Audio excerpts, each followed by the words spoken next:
ବର୍ତ୍ତମାନ ପାଇଁ ଆମେ ପହଞ୍ଚିଗଲୁ ଦେଓଗାଁର ଜାଗର ମେଳାରେ। ତ ଏ ଜାଗର ମେଳା ଗୋଟେ ପ୍ରସିଦ୍ଧ ଜାଗର ମେଳା, ଆମ ଏଇ ଆଖପାଖର ଗୋଟେ ପ୍ରସିଦ୍ଧ ଜାଗର ମେଳା। ଜାଗର ମେଳା 15 ଦିନ ଧରି ଚାଲୁ ରହେ, ଆଜିକି 3 ଦିନ। ଚାଲନ୍ତୁ ଦେଖିବା ଜାଗର ମେଳାରେ କ'ଣ ସବୁ ଆସିଅଛି।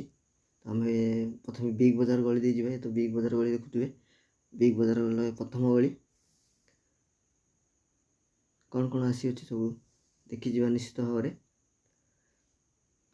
ତ ଦୋଳିଠୁ ଆରମ୍ଭ କରି ଦେଖୁଥିବେ ରାମଦୋଳିଠୁ ଆରମ୍ଭ କରି ତ ଏ ଟ୍ରେନ୍ ଦୋଳି ଦେଖୁଥିବେ।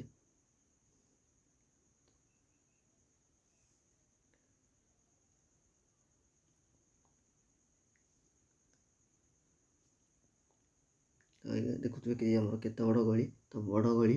ତ ଦେଖୁଥିବେ କେତେ ସାରା ଲୋକ ବି ମଧ୍ୟ। ଗରମରେ ଠିକ୍ ସେ ଯାଇ ହେଉନି, ଗରମରେ ଭିଡ଼ିଓ ଠିକ୍ ସେ କରି ହେଉନି। ଦେଖୁଥିବେ କେତେ ବଡ଼ ଗଳି। ତ ଏ 12ଟି ଗଳି ଦେଇ ଯାତ୍ରା। ଶେଷ ପର୍ଯ୍ୟନ୍ତ ଦେଖନ୍ତୁ, ଭିଡ଼ିଓକୁ ଲାଇକ୍ ସେୟାର କମେଣ୍ଟ କରନ୍ତୁ। ଚ୍ୟାନେଲର ନୂଆ ଥିଲେ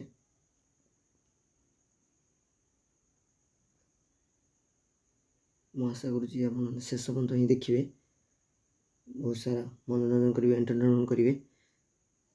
ଆମେମାନେ ଯାତ୍ରାର ମଜା ନେବା ସଙ୍ଗେ ସଙ୍ଗେ ଆପଣମାନେ ବି ଯାତ୍ରାର ମଜା ନିଅନ୍ତୁ। ଭିଡ଼ିଓକୁ ସ୍କିପ୍ କରିବେ ନାହିଁ। ତ ଆମେ ଦ୍ୱିତୀୟ ଗଳି ଦେଇ ଯିବା। ଦେଖୁଥିବେ କେତେ ବଡ଼ ଏରିଆ, କେତେ ସାରା ଲୋକ ବି ମଧ୍ୟ। ଏ ଆଖପାଖର ଅଞ୍ଚଳରୁ ସବୁ ଲୋକ ଆସିକି ଅପେକ୍ଷା କରିଥାନ୍ତି ଏଇ ଜାଗର ମେଳାକୁ, ଦେଓଗାଁର ଜାଗର ମେଳା। ବାଟରେ ଆସୁ ଆସୁ ସୁଇଟ୍ ବିସ୍କୁଟ୍ ଉପରେ ନଜର ପଡ଼ିଗଲା। ବିସ୍କୁଟ୍ ଖାଇ ମନୋରଞ୍ଜନ କଲୁ ଏବଂ ବିସ୍କୁଟ୍ ଖାଇ ବି ମଧ୍ୟ ଧୂଆଁ ବି ଉଡ଼ିଲା ଯାତ୍ରାରେ।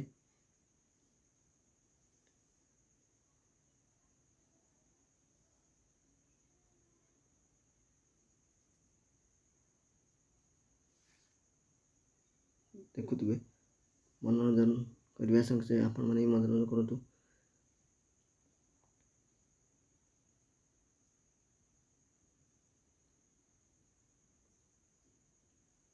ବବୁଲ ବି ଆମର ଯାତ୍ରାରେ ଧୂଆଁ ଉଡ଼େଇଲେ, ଆଶିଷ ବି ମଧ୍ୟ ଦେଖୁଥିବେ।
ଖେଳଣା, ମନିପର, ଫାଇବର, କାଚ, କଣ୍ଢେଇ, ଆଇନା, ହ୍ୟାଙ୍ଗର, କଟରେ, ଫୁଲଦାନୀ, ପ୍ଲାଷ୍ଟିକ୍ ଜଗ,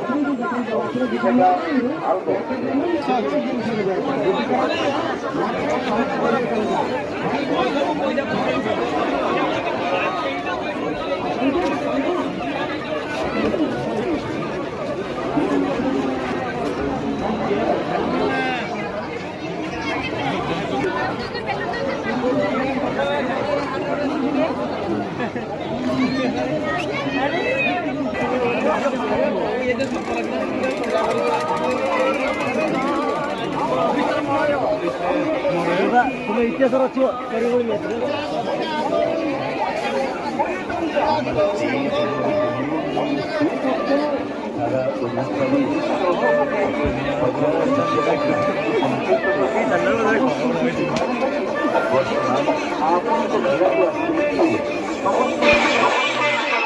ଯାତ୍ରା ମଧ୍ୟରେ ଆସୁ ଆସୁ ପାକିସ୍ତାନର ବେଲୁନ ବୋର୍ଡର ଉପରେ ନଜର ପଡ଼ିଗଲା ବବୁଲଙ୍କର।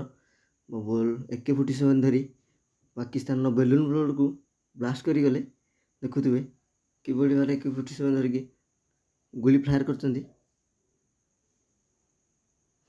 ତ ଶେଷ ସମୟ, ଯାତ୍ରାର ଶେଷ ସମୟ। ନିବିଲ ଆନନ୍ଦପୁରିଆର ଆଉ ଏକ ନୂଆ ବ୍ଲଗକୁ ଆପଣମାନଙ୍କୁ ସ୍ୱାଗତ କରିବି। ନିଶ୍ଚୟ ଭାବେ ଶେଷ ପର୍ଯ୍ୟନ୍ତ ଦେଖନ୍ତୁ, ଭିଡ଼ିଓକୁ ଲାଇକ୍ କରନ୍ତୁ, ସବସ୍କ୍ରାଇବ୍ କରନ୍ତୁ। ଯାତ୍ରାର ଆନନ୍ଦ କରି, ଯାତ୍ରାକୁ ମନୋରଞ୍ଜନ କରି ଆମେ ବର୍ତ୍ତମାନ ପାଇଁ ଖାଇବାକୁ ବାହାରିଲୁ। ଖାଇବାର ସମୟ ଆସିଯାଇଛି। ତ ଏବେ